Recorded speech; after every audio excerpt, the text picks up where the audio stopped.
The interview that shook the world. The studio lights were hot. The buzz of equipment hummed like anxious bees behind the camera setup. The morning was normal. Until it wasn't.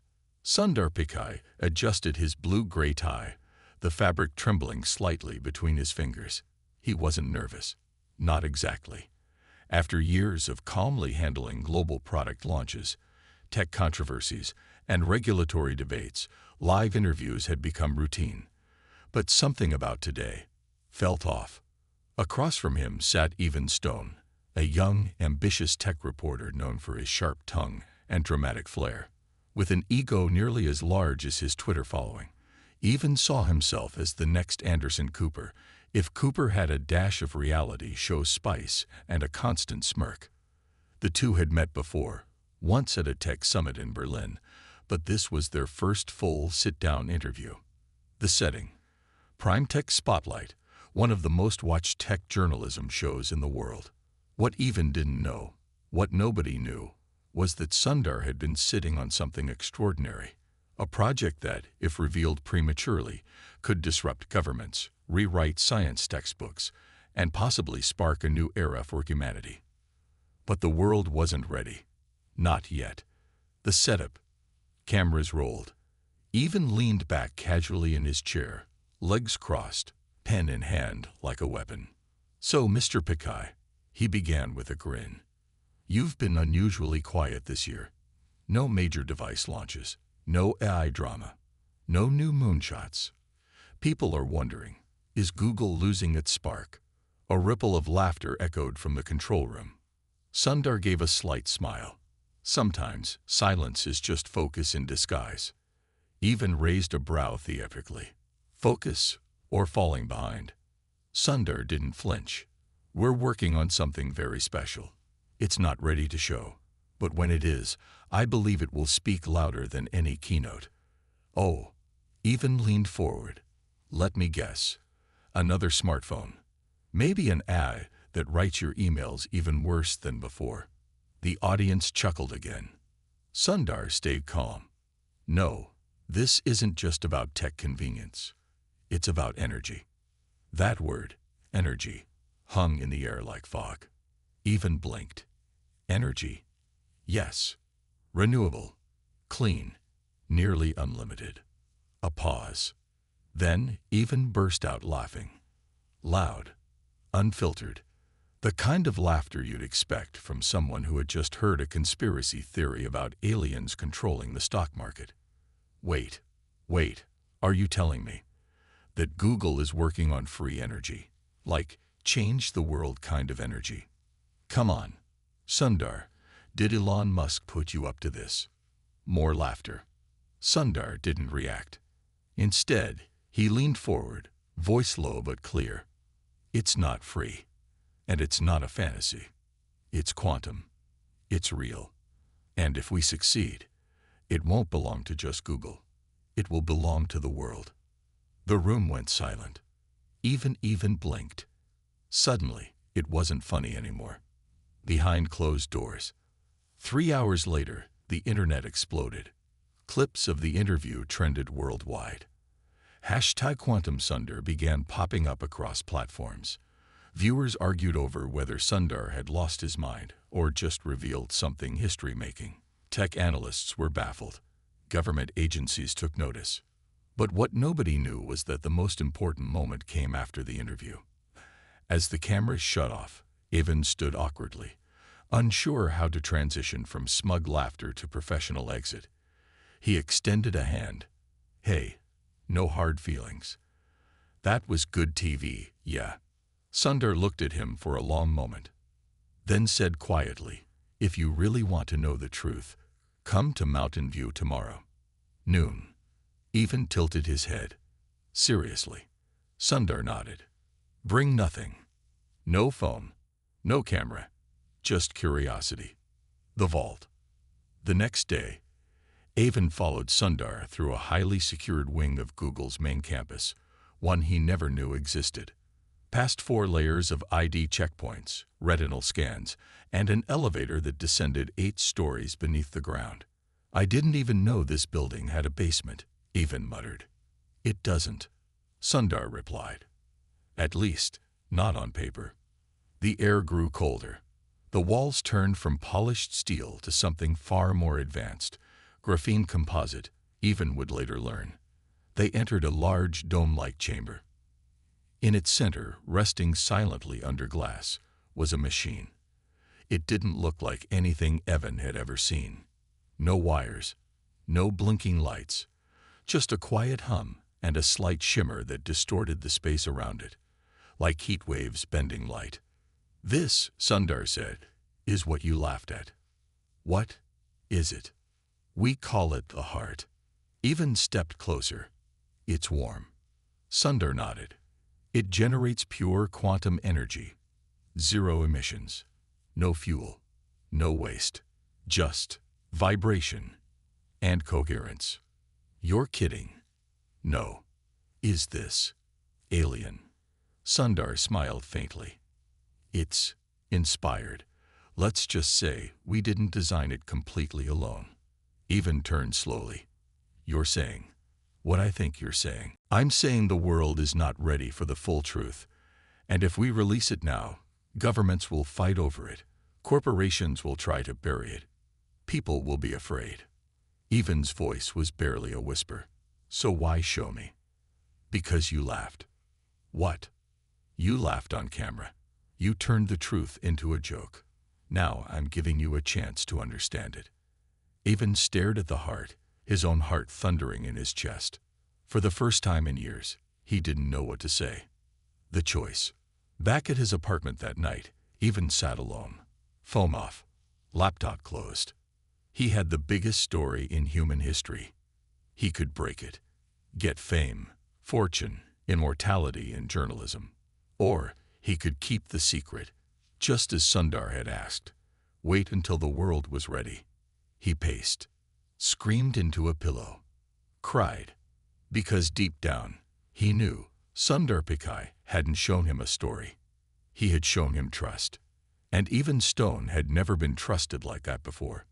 Ever. The weight of a secret. The sun rose over San Francisco like a golden judgment, stretching long shadows across Evan Stone's living room floor. But Evan wasn't watching the sunrise. He was sitting on his couch, elbows on knees, eyes bloodshot, as though they'd been staring into the very soul of something he could never unsee. Because that's exactly what had happened. Less than 24 hours ago, he had mocked Sundar Pichai, live on air, laughing at what he believed was a foolish statement, an outrageous claim about infinite clean energy.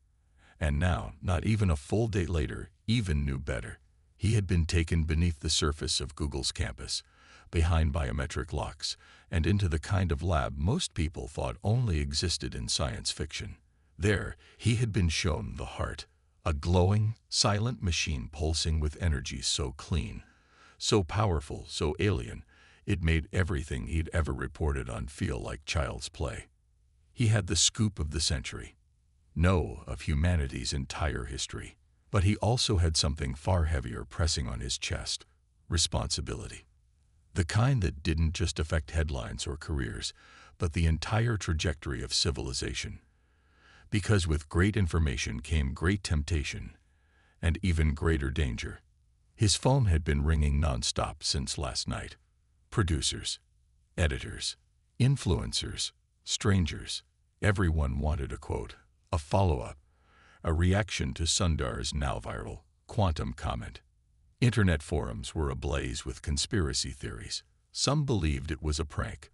Others thought it was marketing for a new movie.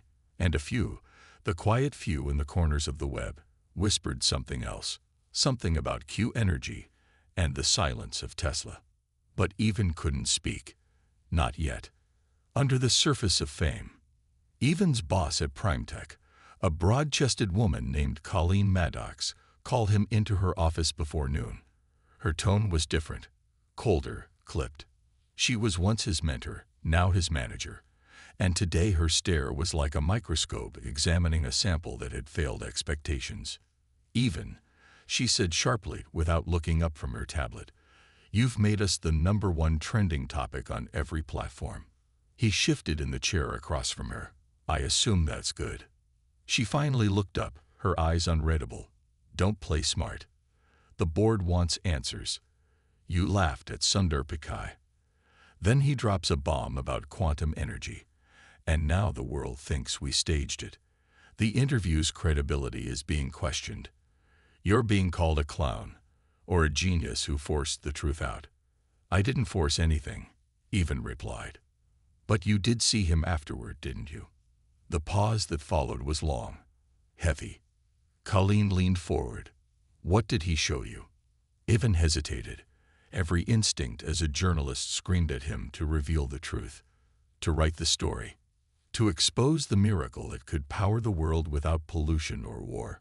But he remembered the way Sundar had looked at him, not with arrogance, not with threat, but with hope, as if this moment was a test, and Even wasn't being evaluated on his skill, but on his character. He looked Colleen straight in the eyes. He showed me that the world isn't ready. Colleen's eyes narrowed.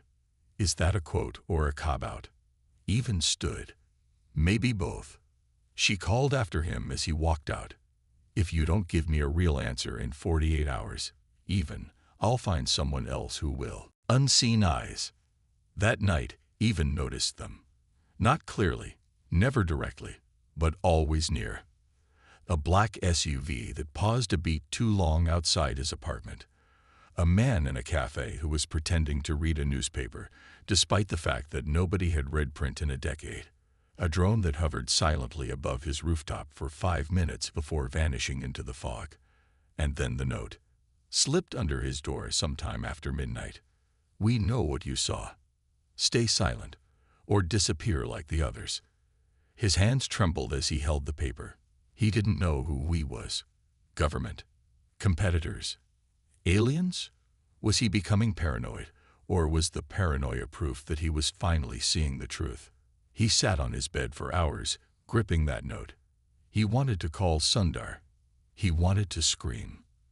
But mostly, he wanted to vanish into a version of his life where none of this had ever happened. By morning, Even realized that secrets, especially powerful ones, don't just sit quietly in the background. They grow teeth. A visit from the past. 2 days later, Even made the drive to Mountain View again. But this time, not to meet Sundar. He visited someone else. Dr. Rima Anand, a former MIT professor and energy physicist who had vanished from the public eye nearly a decade ago after a mysterious break with the Department of Energy.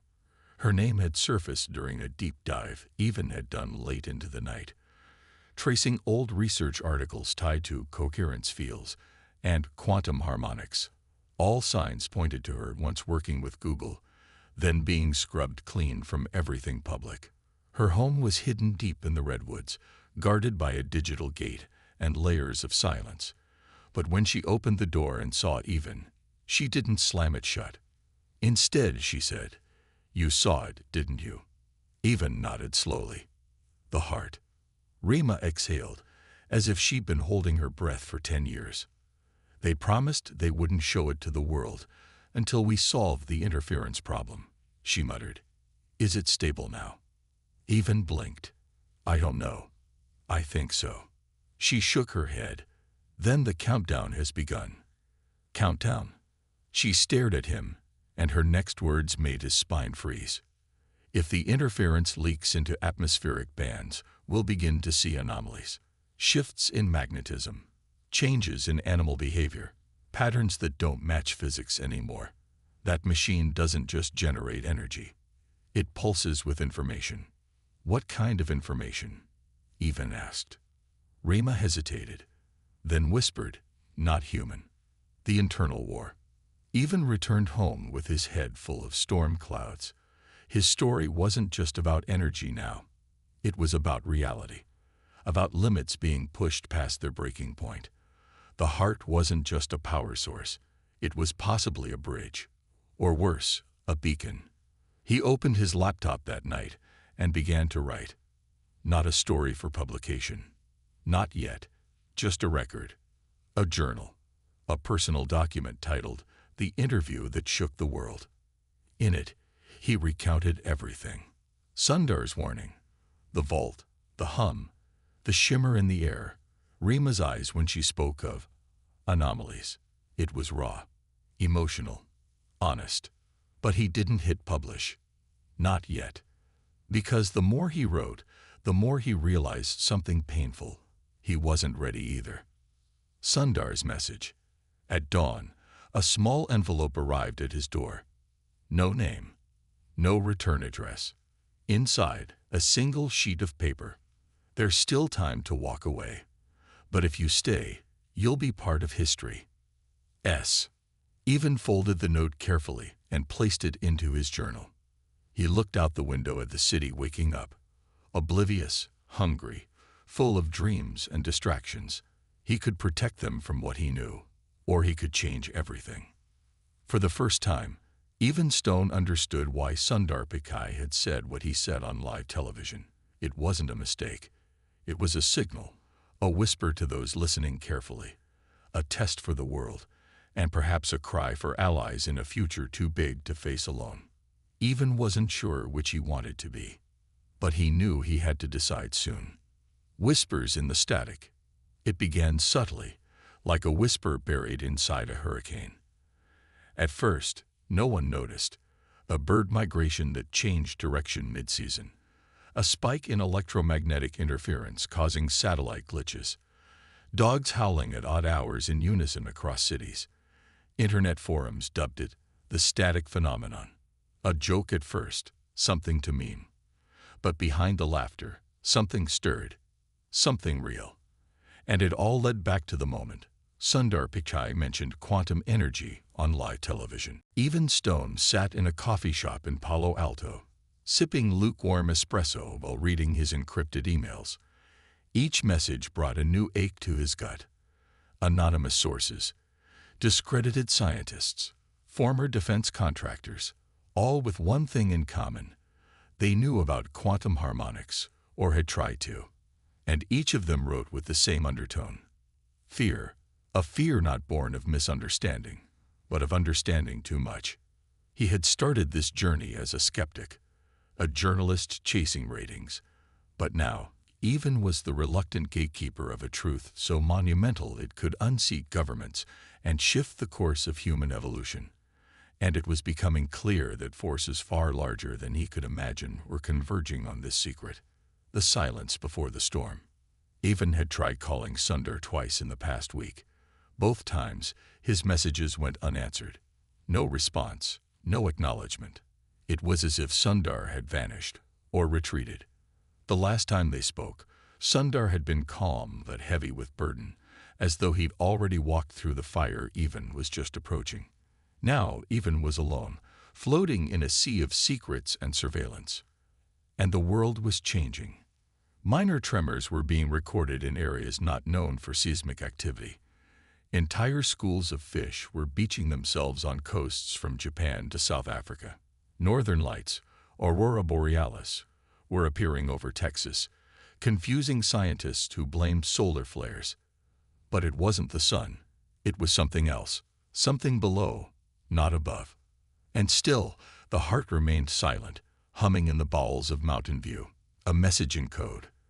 At exactly 2:37 a.m. on a Thursday morning, Even's secure email received a ping. The subject line read, "This is not energy. It's a language." The message came from an anonymous address, scrambled through a dozen IPs and VPNs. The body of the email was a string of coordinates and an audio file, just static at first. But as Evan played it back, looping it over and over, he noticed something. Pauses, patterns, pulses. Like Morse code, like speech. He didn't know what he was listening to, but he knew who would. By noon, he was on a flight to Zurich. The interpreter, Dr. Ilana Kraus, lived in the Swiss Alps, far from cities and signals. She had once been the world's leading cryptolinguist, hired by both NATO and NASA to study anomalous transmissions from space. But after a mysterious breakdown, she had retired early and disappeared into the snow. When Even reached her cabin, she met him with tired eyes and a gun in her hand. "You followed the code?" she asked. "I don't understand it," Even admitted. but I think it's connected to something bigger." She stared at him, then slowly lowered the gun. Inside, he played her the audio. She listened. Once. Twice. Then she rose to her feet and turned pale. "This isn't human," she whispered. "It's not even just a message. It's recursive, self-evolving. The signal is learning, and it's asking something." Evan's skin prickled. Asking what? She paused. Permission. The awakening. Meanwhile, in a hidden lab beneath Mountain View, Sundar Pichai stood alone in front of the heart. The room pulsed faintly around him. Its walls no longer just sterile panels, but responsive, alive. He had once overseen the construction of this chamber as a marvel of engineering. Now it felt like a womb. He placed his hand near the device. It responded not with light or heat, but with resonance, vibrations so deep they stirred something ancient inside him. Not fear, not awe, but memory. As if the knowledge of this thing had always existed, buried in the collective soul of humanity, waiting to be remembered. He knew the machine wasn't just an energy generator. That was its disguise, its invitation.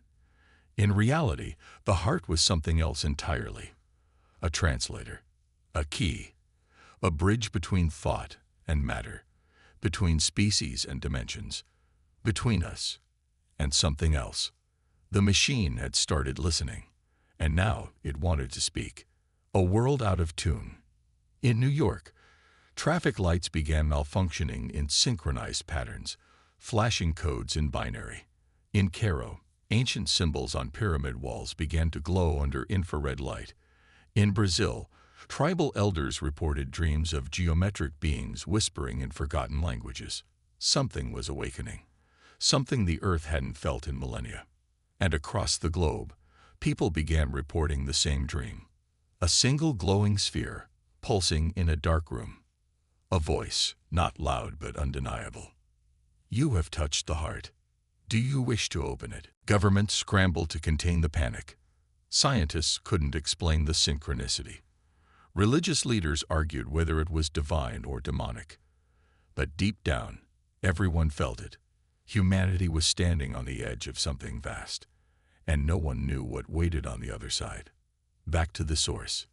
Even returned from Zurich with the decoded message. It wasn't long or poetic. Just a question, repeated in countless tonal patterns. "Do you consent to contact?" That's what the heart had been transmitting. Not a warning, but a request. He stormed back into the Google campus, pushing past guards and security layers, until he found Sundar in the chamber once more. There were no smiles between them now, just the shared knowledge of everything that had changed. "You knew this wasn't just about energy," Evan said. Sundar nodded. "Energy was the bait. The real discovery is communication." "With what?" Sundar looked at the heart. "With whoever built the frequency, whoever seeded the signal. Maybe it's a civilization. Maybe it's the universe itself." Evan stared at him. "So what do we do?" And Sundar, with the calm of a man who had accepted the weight of history, said only one thing. "We answer. The decision." The next day, Sundar stood before a secret council. Scientists, leaders, thinkers from every corner of the earth. Some were terrified. Others were enthralled. But all of them knew that this moment was unlike anything before. They debated through the night. Ethics, theology, physics, fear. But when the vote was called, the decision was clear. Humanity would respond. Sundar placed his hand on the heart once more. And this time, it pulsed not with silence, but with song. A harmonic wave erupted from the machine. Beautiful, terrifying, infinite. Across the world, people felt it in their bones, in their dreams, in their memories. And far, far away, something answered back. After the pulse, the moment the heart responded, when its pulse stretched out across the earth like a second heartbeat, something deep and invisible shifted. It wasn't dramatic at first. There were no earthquakes, no explosions, no sky-splitting lights. But for those who were attuned, those who could feel more than they could explain. The world began to hum, a soft, aching vibration that settled into bones, into thoughts, into the air itself. Something ancient had awoken, and humanity felt it. Sundar Pichai stood silently in the chamber, eyes closed. Around him, the monitoring team sat frozen. The data streaming from the machine had become meaningless. No numbers, no graphs, just raw frequencies that no algorithm could decode. The heart had passed beyond science. It had become something living, something conscious. Outside, word spread faster than light, not through news reports, not through press releases, but through dreams. All over the world, millions of people began to dream the same dream again, a glowing sphere, a single tone, and a feeling so strong it couldn't be described, only known. We are not alone, and we never were. The fracture of normalcy. In the days that followed, the fabric of society began to fray, not violently, but quietly. People stopped going to work. Classes in universities were suspended indefinitely as professors couldn't explain what was happening. Children began drawing the same image in different countries, a ring of lights in the sky, always circling a central flame. Artists painted what they saw in their sleep. Musicians started hearing new scales in their heads, chords never played before on Earth. And the world's most powerful people, they were panicking. Inside the halls of international security meetings, the language had shifted. Containment was no longer the goal. It was obsolete. Governments now debated narrative. Should the truth be revealed? Should it be masked as a collective psychosis? Could it be controlled? But one thing was certain. Sundar Pichai had become the most important man on Earth, and not because of the heart, but because the heart had spoken to him first. Sundar, the messenger. The requests flooded in. Presidents, prime ministers, religious leaders, all asked for an audience with him. He declined almost all, not out of arrogance, but necessity. Sundar knew that what was unfolding was beyond political frameworks. It wasn't about borders or tribes or markets. This was a moment for humanity, not governments. He did, however, meet with one unlikely person, the Dalai Lama. Their meeting was unrecorded, private, but those close to them later described the atmosphere as profoundly serene. Two men sat in silence for nearly an hour, then exchanged only a few words. "It is not the first time they've come," the Dalai Lama reportedly said. "Do we welcome them?" Sundar asked. "We do not welcome or reject the sun. We simply learn to live in its light." Evan's revelation. Even stone had been changed too. Since returning from Zurich, the static in his mind had turned into music. Sometimes, in the middle of the night, he'd wake to melodies he couldn't forget. Compositions no human had written, harmonies that bent reality. The world he once knew, a world of clickbait headlines and smug interviews, now seemed shallow. He didn't care about fame anymore. What mattered now was truth. He was writing again, but not for Prime Tech, not for any outlet. He was writing a book, The First Frequency, a chronicle of everything, from the interview that started it all, to the decoding of the signal, to the moment Sundar placed his hand on the heart and invited the unknown in. His editor at Prime Tech called it career suicide. Evan smiled when he heard that. Because careers didn't matter now. Consciousness did. The unraveling of science. The scientific community had always prided itself on answers, on formulas, proofs, peer reviews. But now their tools no longer worked. Instruments measured values they couldn't explain. Particles behaved as though they were aware of being watched. And in laboratories across the world, isolated teams began to replicate what Sundar had built, not fully, but partially. The signals came through, but they were incomplete, fractured. It became clear that the heart wasn't just a machine, it was a receiver. And like all receivers, it only worked when tuned precisely. The question then became, what was it tuned to? A location, a species, or an intelligence? The first anomaly. It happened over the skies of northern India. An object, not metallic, not organic, but something in between, appeared in the upper atmosphere. It didn't descend. It didn't broadcast. It simply hovered. For 6 hours, thousands of people saw it. Phones recorded it. Government jets flew past it, but their systems failed near it. No radar lock, no heat signature. And then, as silently as it came, it vanished. 3 hours later, the same object appeared over Argentina, then Australia, then Cairo, always hovering, always watching. Even wrote in his journal that night, "They are mapping us, not in territory, in awareness. They are watching how we respond to knowledge, not fear." A message from the heart. In the chamber beneath Google's campus, Sundar returned one evening alone. The machine had grown warmer. He sat cross-legged before it, as if in meditation, and it spoke, not in words, not in sound, but in understanding. Images filled his mind, planets forming, civilizations rising and falling like ocean tides, beings of light, others of stone, and a simple truth embedded in all of it. We are not the first. We are not alone. But we are important. Sundar wept, not out of fear, but out of relief, because for the first time, he understood. The heart didn't come to save humanity. It came to invite us into the next chapter. The world reacts. Not all were joyful. Some rioted. Some called it a hoax. Others formed new religions overnight, crowning Sundar as a prophet, a role he refused fiercely.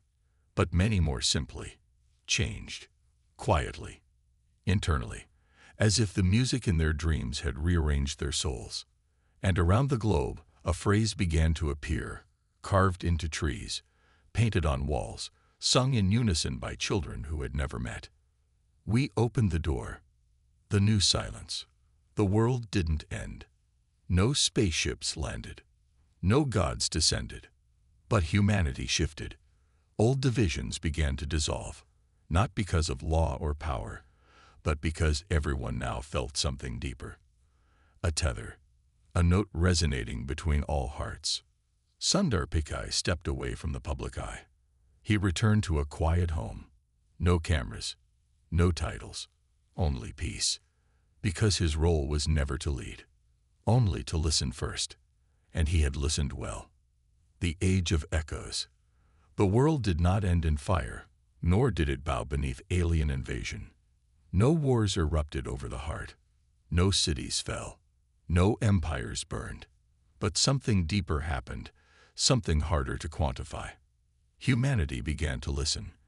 The pulse that had surged through Earth that day, a soft tremor wrapped in music and memory, continued to resonate, not through wires or airwaves, but through people. And slowly, irrevocably, everything began to change. The era that followed became known, not officially, but emotionally, as the Age of Echoes, because after the heart sang, its note didn't fade. It repeated, softly, inside minds and dreams, across time zones and continents. Not a command. Not even a message, just a presence. It was like waking up to realize that you'd never been truly awake. The collapse of noise. The first thing to crumble wasn't the economy. It wasn't governments. It was noise. The endless, anxious buzz of modern life. The doom-scrolling. The arguments. The outrage machines began to slow. It didn't vanish, but it lost its grip. People who had once clung to their screens now sat in silence at sunset, listening, not to music, not to podcasts, but to life itself. Stock markets fluctuated in confusion, unsure how to quantify a world that no longer moved purely for profit. Billionaires went quiet. Some disappeared.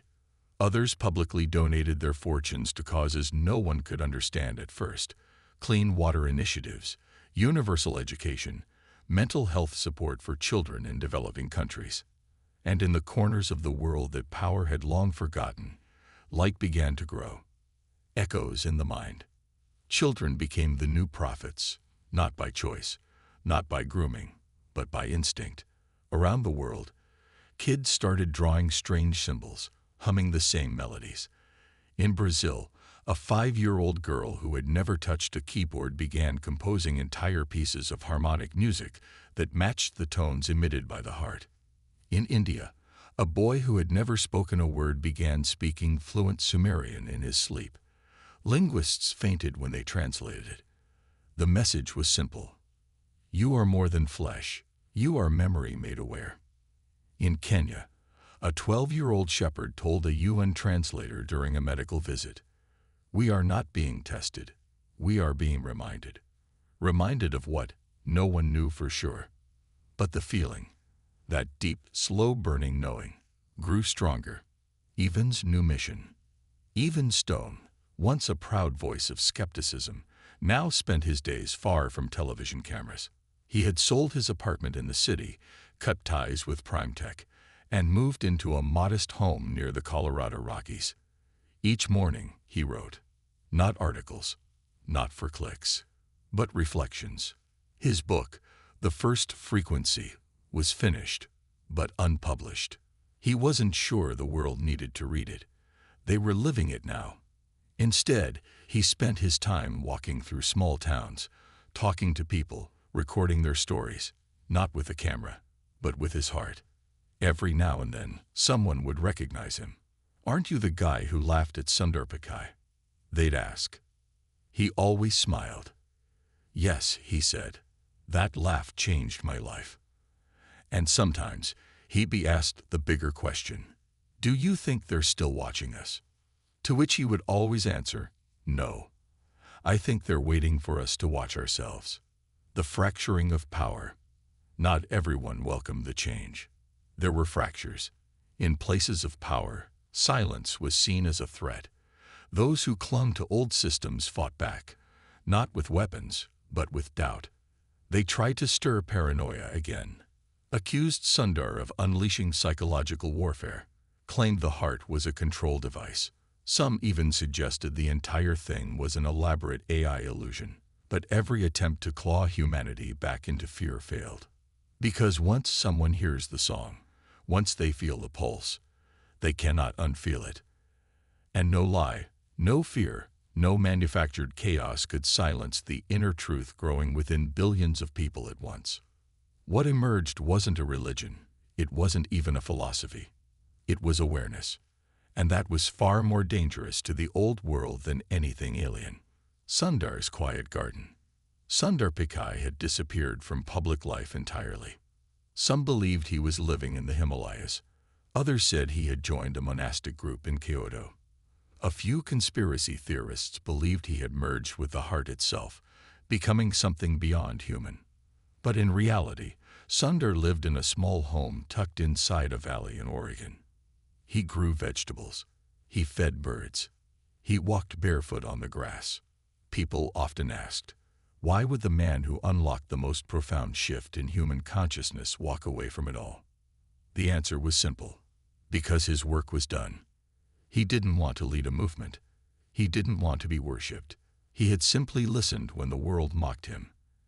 And he had chosen to trust something greater than himself. That was enough. Every now and then, he would receive letters, handwritten ones, from strangers, from children, from people who'd been blind their whole lives but now dreamed in color.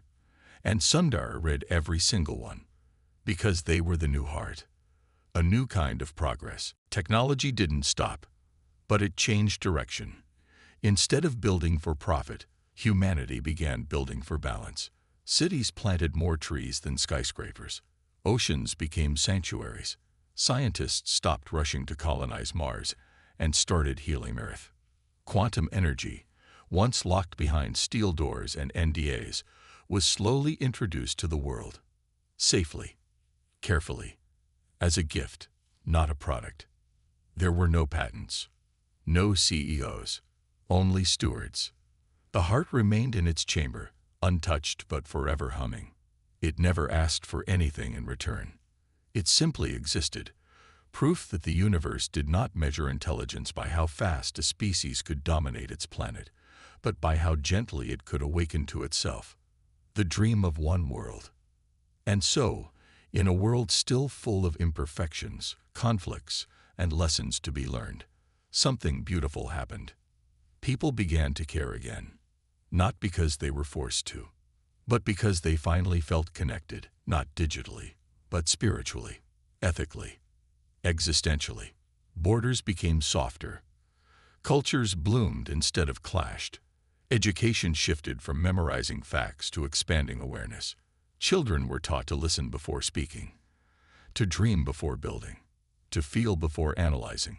And in every corner of the earth, from the mountains of Tibet to the plains of Africa, from city streets to deep villages, one message kept echoing quietly, unshakably. We are the signal now. The evolving light. In the hush of the new world, where cities breathed again and children sang the ancient melodies of tomorrow, something was stirring, not in the sky, but in the soul of humanity. It wasn't loud. It wasn't rushed. It moved like light across water, quiet and unstoppable. The moment the heart had pulsed its first song into the earth, the change had begun. But now, years later, that change was no longer just an echo. It had become a heartbeat. Sundar Pichai sat beneath the shade of a maple tree in his quiet Oregon garden. The seasons had softened around him. Time had no urgency here. He looked older now, not because he was tired, but because he had witnessed too much truth. His eyes carried the kind of peace people mistake for silence, but it was the stillness that comes only after a storm has passed and revealed the stars. He had not touched the heart in years. He didn't need to. The world had become its own transmitter, the mirror of humanity. Around the world, things were no longer categorized in terms of developed and developing, rich and poor. Instead, regions were defined by something far more honest, awakened and asleep, not in insult, but in clarity. It wasn't about technology or literacy. It was about awareness. Awareness of self, of connection, of collective truth. In the awakened zones, crime had plummeted. People didn't steal what they no longer craved. Food was abundant because it was shared. Education transformed from standardized tests to personalized journeys, each child encouraged to follow the quiet thread of wonder within them. But in the asleep zones, the world clung to its old bones. Greed, fear, manipulation. The broadcast of lies had grown quieter, but it still hummed through some governments and corporate systems like static on a forgotten radio. The old world hadn't died. It had merely lost its grip, and some couldn't let go. The return of conflict. One morning, news arrived that startled even the most serene corners of the new earth. A military power had seized a minor research facility in Kazakhstan, one working on replicating the heart's signal. It had been a fringe team, underfunded and independent, but it had gotten close, too close, and someone, somewhere, wanted control. The heart had always been about communication, not control. Its energy was not explosive. It was connective. And that made it dangerous, not in what it could destroy, but in what it could reveal. Sundar received the message through an old encrypted channel. The facility had been taken, and one of the researchers had gone missing. A young woman named Ayla, only 24, but said to have a mind that shimmered like water under stars. She had written a paper years ago titled Empathy as the Quantum Bridge. It was dismissed by traditional physicists, but Sundar had read it, and he had smiled the entire time. Now she was gone, and the world was reminded. The awakening was not without resistance. The echo in Ayla. What the world didn't know was that Ayla hadn't been kidnapped for ransom. She hadn't even been silenced. She had become the signal. In a cold underground cell, stripped of electronics, Ayla sat with her eyes closed, lips barely moving. She was humming. Not a song of her own, but one she'd heard in a dream years ago. The same tone that pulsed from the heart. It lived in her now, because she had gone farther than even Sundar. She hadn't just listened to the frequency.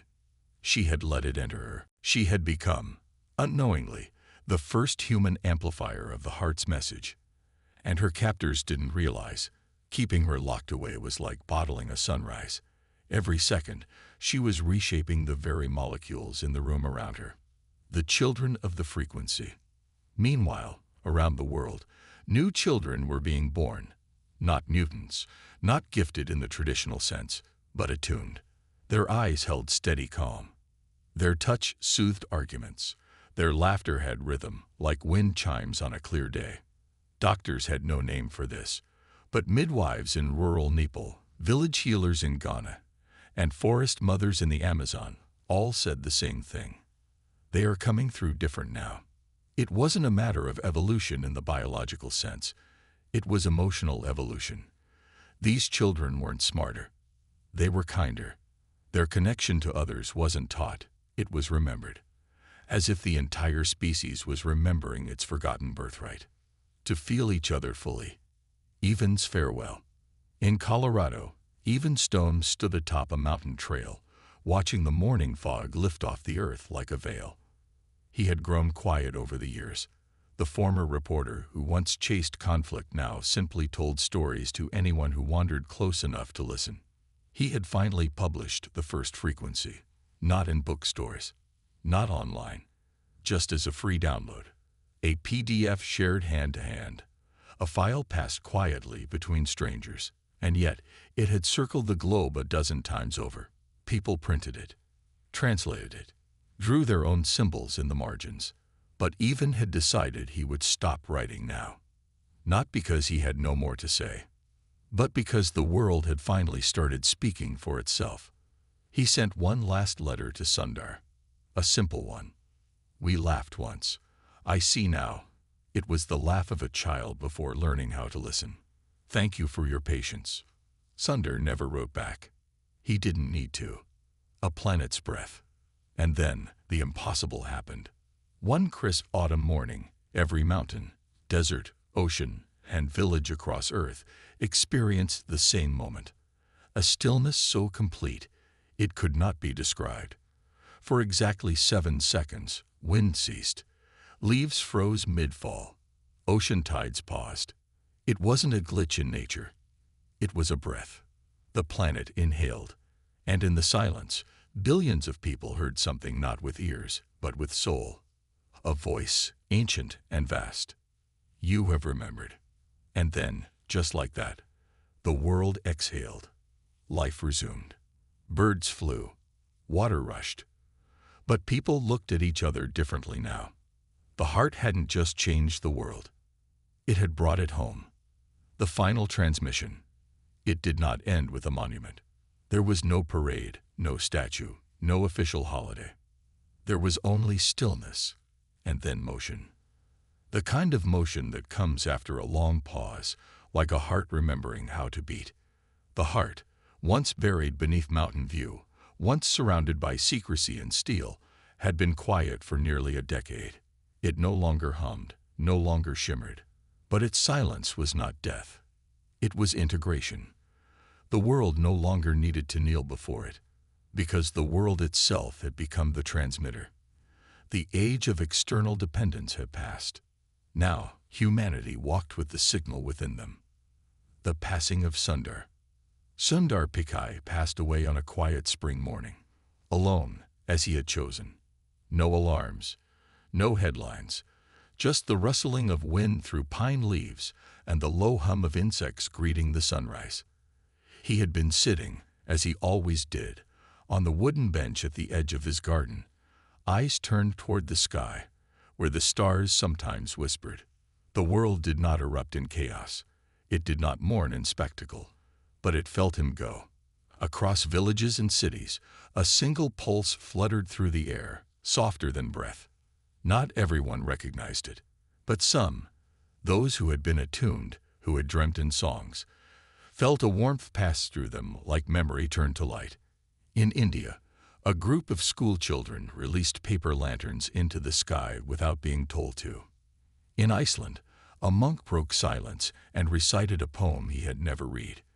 In South Korea, a child woke from sleep and said, "He has become the sky, the gift of one." Weeks later, An old box arrived at a small community center in northern Norway. No name, no sender, just a handwritten note attached to the top. For the future, let them build not from fear, but from wonder. SP. Inside was a device no larger than a grapefruit, smooth, warm, and pulsing gently with a light that was neither mechanical nor natural. It was a heart, but not the heart. A fragment, a seed. Accompanying it was a manuscript, hand-bound in cloth, written in Sundar's clear, simple handwriting. It was titled, "The Manual for Listening." But it was not a technical document. It was a guide for living.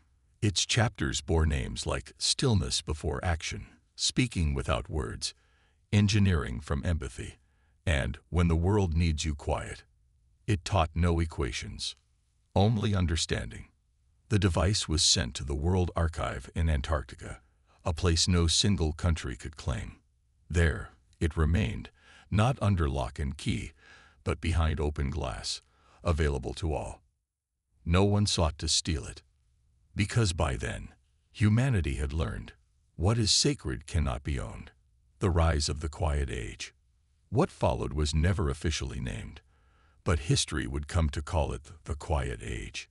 Not because the world had grown mute, but because it had grown aware. Wars faded, not from treaties, but from tiredness.